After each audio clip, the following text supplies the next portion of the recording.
आज के इस वीडियो में हम बात करेंगे कि श्री कृष्ण ने कैसे समझाया कि वासना से दूर कैसे रहा जाए। श्री कृष्ण कहते हैं कि वासना मन की एक ऐसी अवस्था है जो हमें अधर्म की ओर ले जा सकती है, इसलिए इससे दूर रहना और अपने मन को नियंत्रित करना बहुत जरूरी है।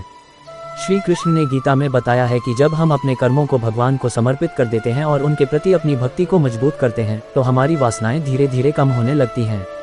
इसके लिए ध्यान और योग का अभ्यास भी बहुत महत्वपूर्ण है। आइए इस विषय पर और गहराई से चर्चा करते हैं। वासना की परस्पर संबंधितता को समझने के लिए हमें इसकी जड़ों और इसके प्रभावों को देखना होगा। वासना एक ऐसी मानसिक अवस्था है जो व्यक्ति को भौतिक और सांसारिक चीजों की ओर आकर्षित करती है। यह अक्सर अत्यधिक इच्छा या लालसा के रूप में प्रकट होती है, जो व्यक्ति को उसके आध्यात्मिक और नैतिक मार्ग से भटका सकती है।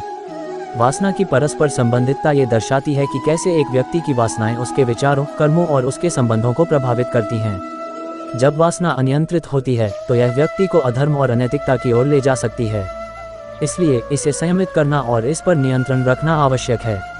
धार्मिक और आध्यात्मिक शिक्षाओं में वासना को नियंत्रित करने के लिए विभिन्न उपाय बताए गए हैं, जैसे कि ध्यान, योग और आत्मसंयम।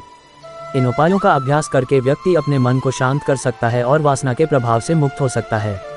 वासना को समझना और उस पर नियंत्रण पाना कठिन हो सकता है, क्योंकि यह मानव स्वभाव का एक गहरा हिस्सा है।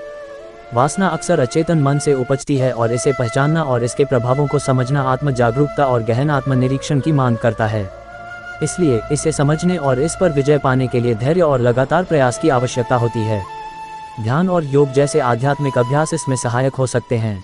इस प्रकार वासना का अर्थ है कि यह न केवल व्यक्ति के आंतरिक जीवन को प्रभावित करती है, बल्कि उसके संबंधों और समाज में उसकी भूमिका को भी प्रभावित करती है। इसलिए वासना को समझना और इस पर नियंत्रण रखना एक व्यक्ति के समग्र विकास के लिए महत्वपूर्ण है।